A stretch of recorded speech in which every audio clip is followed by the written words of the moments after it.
Hello everyone, আপনাদের সাথে আজকে আমি শেয়ার করব ঘরোয়া পদ্ধতিতে কিভাবে কেক তৈরি করে।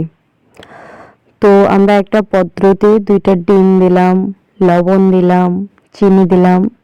দেওয়ার পরে এই যন্ত্রটার সাহায্যে আমরা মিক্স করে নিচ্ছি। মিক্স করার পর কিন্তু সব কিছু মিক্স হয়ে যাবে।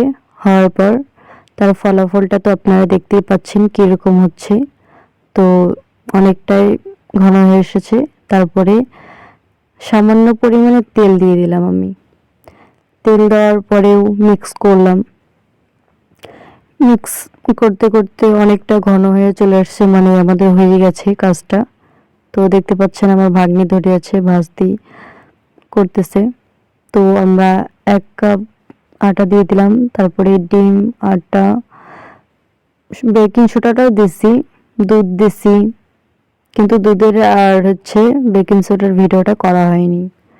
তো মিক্স করার পর আমরা একটা পাত্রতে তেল দিয়ে কাগজটাকে ভিজে এখানে দিলাম।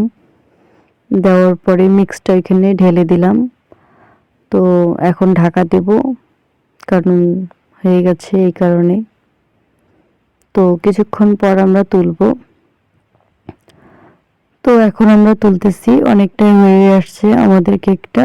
তো আবার ঢাকা দিলাম, আরও 20 মিনিট ওয়েট করতে হবে। আর একটা কেক হতে কিন্তু বেশি সময় লাগে না, হাইয়েস্ট 40 মিনিট লাগে। তো আবারও 5 মিনিট পর দেখলাম কীরকম হয়েছে আমাদের কেকটা। তো মা হয়ে গেছে অনেকটাই, আর কিছুক্ষণ লাগবে, হাইয়েস্ট 15 মিনিট। তো কি আর বলবো, এটাই দেখালাম আপনাদেরকে। তো আমাদের কেক কিন্তু হয়ে গেছে। তো আমি এখন চেক করে দেখব চাকুর সাহায্যে কোথায় কোথায় কাঁচা আছে। তো আমি দেখতেছি কোথায় কোথায় কাঁচা আছে। তো অনেকটাই কিন্তু হয়ে আসছে, তো আমার মনে হচ্ছে না কাঁচা আছে। তো আমার দেখা শেষ, এখন আমরা নামাইলাম। নামানোর পরে দেখতেছি ওই মা এতটাই পুড়ে গেছে পিছনে, কি আর বলবো। খাওয়ার যোগ্য হয়েছে, খাওয়া যাবে, ওটা উপরেরটা কেটে দিয়ে। তো আমাদের গ্যাসের চুলার আঁচটা খুব বেশি বের হয়, তো এই কারণে এই অবস্থা। তো আমরা কেক খাওয়া শুরু করে দিলাম কেটে কেটে। তো আমার ভাস্তি বলতেছে কি, হ্যালো গাইস, আমার পিসিমণি কখনোই কেক খায়নি, সে আমাকে বলতেছে।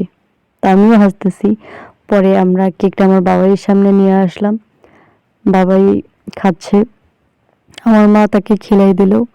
তো এটাই আপনাদের সাথে আমার শেয়ার করার ছিল। যদি ভালো লাগে লাইক, কমেন্ট, শেয়ার করে পাশে থাকবে। টাটা। এরকম নতুন নতুন ভিডিও পেতে ফলো করবে। টাটা।